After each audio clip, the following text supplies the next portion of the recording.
Welcome back to the Tony Montana channel. This time we are going to talk about bonding. What's bonding to you guys? With your dogs, of course. What is intelligent bonding? When does it start for you? When does it start that bonding process? When does it start for you? Does it start when you get the dog? Does it start when it gets to a certain age? I I really wonder to you, what's the best age to start bonding with your dog, with your animal, with your pup? I don't know at what age you normally buy your dogs or you get your dogs, or if you breed your own dogs. How much? When do you do one to one, or when do you dedicate um I guess sufficient time with that dog, with that pup, at the beginning, or at what time to create that bonding? All right, and what do you think is enough to create that bonding? I would like that, you guys put that in your comment. I want to see your ideas. This is not a totalitarian channel. My my way is not the only way. Of course, I may change my ways in 10 years. Hey, enough. It all depends. We have to continue evolving. Our minds should continue to be open. So here I want to talk about bonding. Bonding for me starts when I get the dog. Obviously, I try to get the dog as early as possible, but at the same time, not early enough that I'm depriving the pup out of things that the mother will do or teach or just transfer somehow, some way to the pup that I cannot. And obviously, that's many things. At the very least, drinking that milk, that would milk is important. It has a lot of antibodies. That obviously it's a natural way of getting those antibodies for protection of the pup.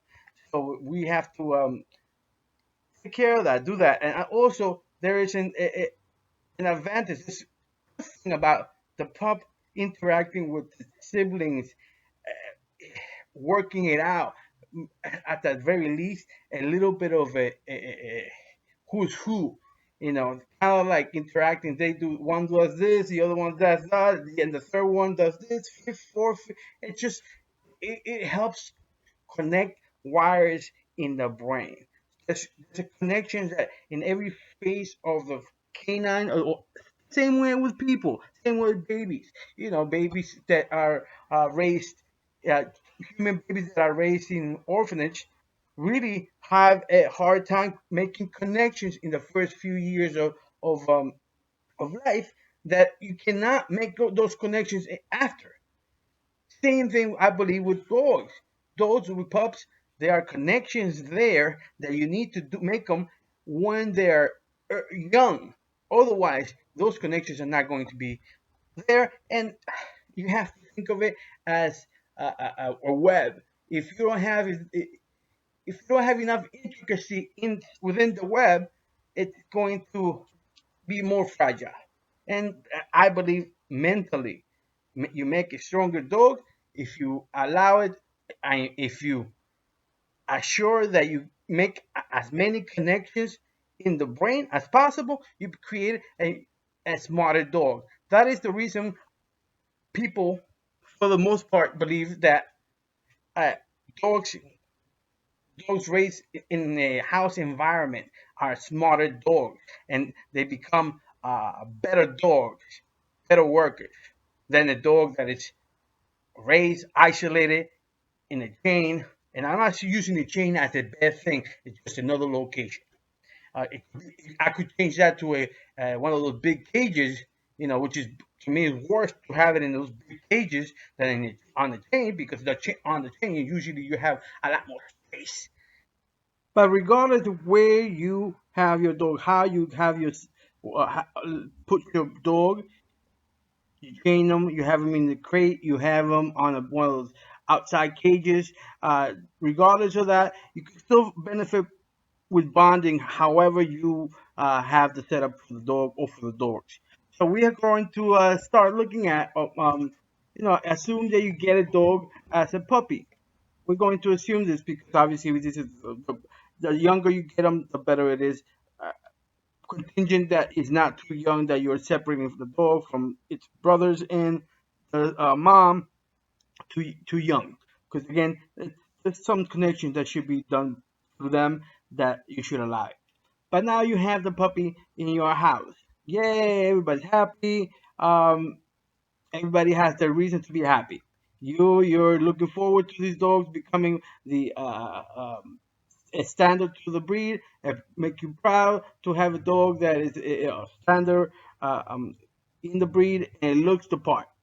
Okay, so you're happy, but you always have to remember this dog, regardless of setup, you probably don't want. You probably is a house dog. It's going to be a house dog. It's going to be part of a setup where there's more than one animal, perhaps. Well, these things are important to pay attention. These The dog is not a robot. The dog will have I guess, drives and instincts that have been formed from generations, many generations of being a canine, even before it was domesticated. It has that in the DNA. It has that hierarchy mentality. It has that alpha mentality. Obviously, this breed has an enhancement of that drive, or part of the standard is to have a high level of this standard of this drive of to become an alpha or become the top of the hierarchy in the pack, whatever the pack may be. Okay, so this puppy is coming into your house. It's looking at everyone as the same. Not looking at you as being human. It's not looking at the other dogs as being dogs. It's not looking at a cat being as a cat. It's not looking at the rabbit. It's not looking at anything within the environment. It's being presented as anything but something like something like, okay, something like it that the puppy has to connect and basically find its place, and as well everyone else find its place within in his environment, the puppy's environment. So you as a human being, the owner, you need to make sure that you're um, guiding it properly. If things that you don't like, you have to be firm and quick, or rather quicker than firmer, because if you want to correct a puppy or any dog, it has to be done very quickly for it to connect the correction to what they did wrong, or rather, what they did wrong to the connection you're giving it, like, and your disapproval of it.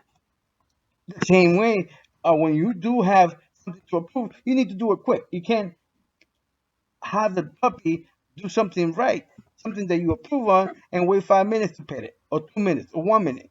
It needs to be immediate, as quickly as you can. A lot of people use it's like words or food or something like that to speed up the process of, obviously food will speed up any process because the dog will be driven by getting fed, so learn to follow whatever you directions you're giving it with that. But I'm going to go into a little bit more of the mentality part of bonding. I know that some of you don't approve of dogs on the sofa, so don't approve dogs especially on your bed or sleeping with you. Well, I have a little bit different view into that, especially with puppies. Okay, you have to remember once again, these dogs are at least, they come out of the mom, and they are part of a pack. What do I mean by that? Well, at the very least, it has its mom as the alpha and its siblings. So now you're coming and bringing it out, and now all of a sudden, it's staying by itself, sleeping by itself, its environment by itself. That is a bit of a traumatic for the dog. So, and in order for you to speed up the bonding process, you I would actually, and this is true, I do this. Even when I'm going to pick up my dog in a different state, and left in a hotel, I make sure the puppy sleeps. I put them on the next pillow. Of course, I put a lot of like not blankets, towels, because they're little, so I know they're going to go to the bathroom. They can't hold it, so I put a lot of towels around it. I'm sleeping with it. The puppy will be obviously by my head because again, it feels at that moment it's beginning to get the connection that I am with them. I'm part of its pack, a new pack, and that I'm taking care of it. I've done that. And when I get home, I've done that. But in the home, I actually done it a little different. I have what we the size that allows you, uh, the crate size that allows you to take the puppy or take him in the plane. Well, I use that and I put him on I put it on my bed obviously with the door looking exactly at my face. So I will put it where the other pillow will be, and I would make sure that it's looking at me, making sure that it sees me. Again, this is at the beginning, just to make sure that the puppy doesn't feel alone. So I know then people say, "Hey, but that is going to give him a wrong idea." I think it gives it the right idea. The idea that we are together, the idea that you're part of my pack, and obviously because I'm moving it, I'm taking it out, she starts to feel that I'm the person that controls the pack. When I introduce my puppies to my other dogs, for example, if the dogs have already been accustomed to other puppies, I let them be. But if I'm concerned that it's something maybe like when I first started introducing a medium, like I guess a young male, a young adult to another to the puppy, I put the butt first. I make sure that the puppy I pick up the puppy and have the butt side by my hand, the head side by the inside of my elbow, and I will introduce this to the dog or the dog. So the dog will smell it. And obviously, you have it in your hand, so you're protecting it from anything that could happen. And more than likely, they'll sniff it and start wagging their tail, maybe lick it a little bit. All natural, all good. And then when you see it's normal, allow it to, once you see that there's no aggression from the grown up and it's more, pay attention to the ears, pay attention to the eyes, pay attention to the tail of the adult dog while this is happening. Anything that's uh, tail that's really erect up, almost like especially more so if it's like kind of like almost a scorpion, that's not a good sign.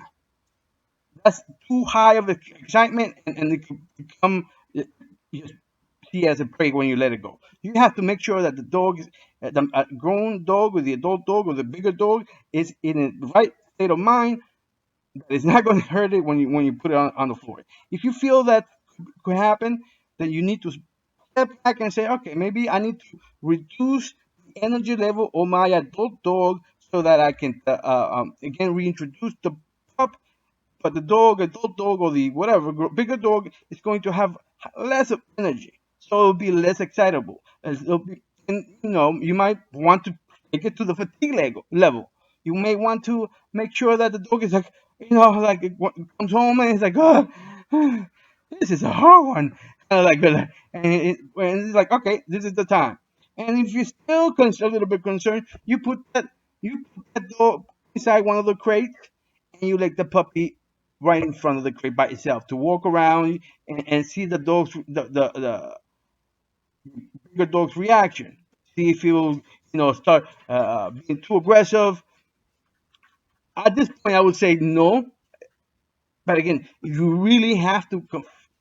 You as a person need to be confident, not fearful. No, that's nothing. You and have your voice making sure that it's guiding when it's reacting a certain way. You correct the grown dog and whatnot. But again, if the dog has gone through the process of sniffing the puppy, a lot of times that should be it. Want to understand? Okay, this different hormones, different smell to it. It doesn't smell like an adult male or female. It doesn't it has a different, so it doesn't feel that drive most of the time, not all the time. Again, if it's being raised, you know, you will have more problem with dogs that grew up on a chain or grew up by themselves, and if you do this early with in socialization. But I've done it for many years, for a long time. I've only had trouble at the beginning with the adult dogs that I had that came as an adult, so didn't have this, again, the connections that I'm talking about, the brain connections. So it was, I guess, a limited. It was a limited socialization that I was able to do with them. So again, for those who were crate and rotate, but for the most part, you can do this. And the dog would be a spotted dog, would be a dog that will be able to handle new environments, and will be able to think its way, think another way. Think of when it gets to certain things, new environment. I mean, new situations. It will be able to not turn off, not just shut down, but it will be able to say, okay, I've experienced enough in my life that I'm able to process this and find a way to solve my problem. Now let's get into bonding through nutrition, or bonding through the feeding process, or the step of feeding. And this part, this is could be done or should be done by the entire family. If it's a family dog, or if it's part of a group of dogs, and excuse me, if you have more people in your house, the wife, the children, everyone should be involved in this phase.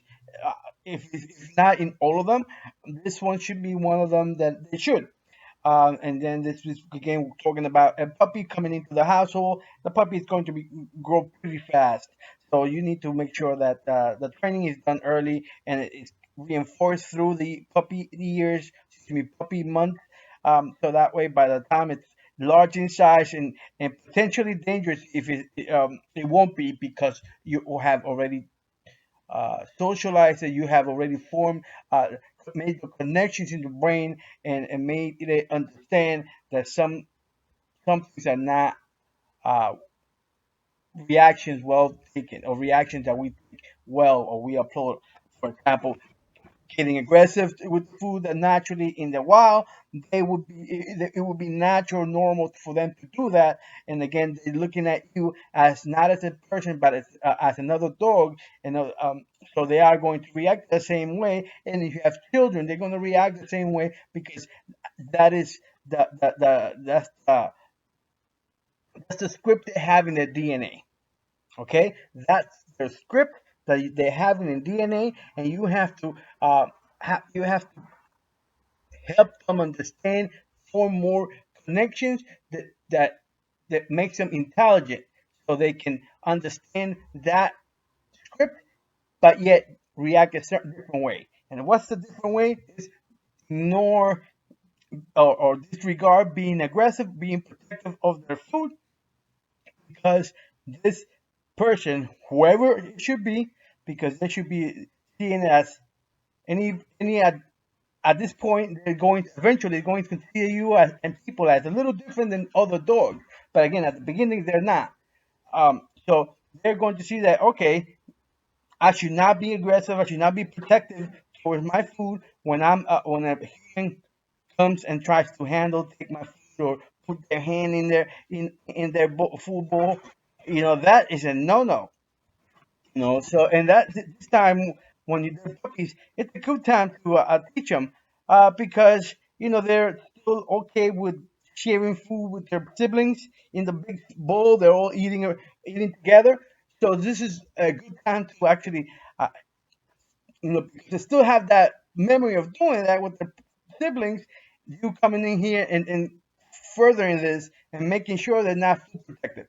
So what to do is, depends really on what you're feeding. If the dog is coming in old enough that it's eating solid, you don't have to mush it. You don't have to wet the food. It's probably could be, but the first step, depending on what how young you bring them, you grab the bowl and use small bowl and make sure that your hand is all over the bowl or around where the puppy will be eating. So it's eating, but it's still smelling your hand, smelling what you smell like while it's eating.